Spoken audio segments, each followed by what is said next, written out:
Good evening. There have been 2 explosions and gunfire tonight at Istanbul's Ataturk International Airport. Turkish government officials say at least 10 people have been killed in the attack. Around 60 people are reported to have been injured, some of them critically. Here, the Foreign Office say they are urgently seeking further information about the attack. Turkish officials say they believe at least one of the explosions was a suicide bomber. It's the latest in a string of attacks on Turkey's biggest city. Here's our diplomatic correspondent, James Landale.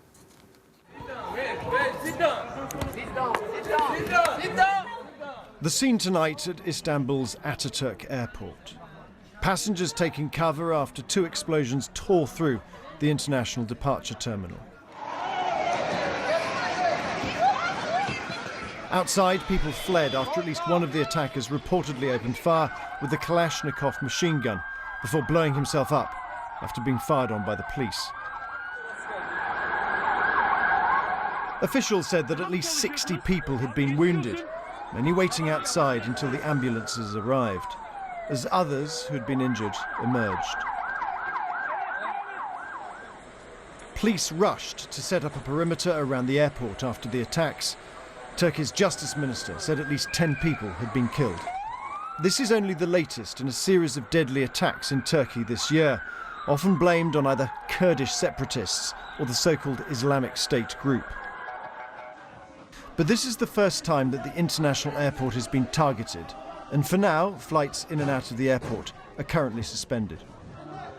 Tonight, as the injured were taken to hospital, the question is what more Turkey can do to deal with a security situation that's getting worse and not better. James Landale, BBC News. Well, our correspondent Mark Lowen is at Istanbul's Ataturk Airport. Mark, you're actually on a plane. You've just landed there. What more can you tell us? Yeah, Sophie, I just landed this evening about an hour and a half ago on a flight from Nice, and we are being kept, of course, on board the plane, not allowed to disembark because of what is happening inside the airport and the carnage there. We're hearing that at least 2 explosions, possibly 3, around the international terminal area, one possibly in the car park as well. We understand that one of the attackers, as you heard in James's report, opened fire with a Kalashnikov before blowing himself up with a suicide belt. We understand there are reports that one of them was wrestled to the ground by police officers as well. We're not being told when we're going to be allowed to leave the aircraft, of course.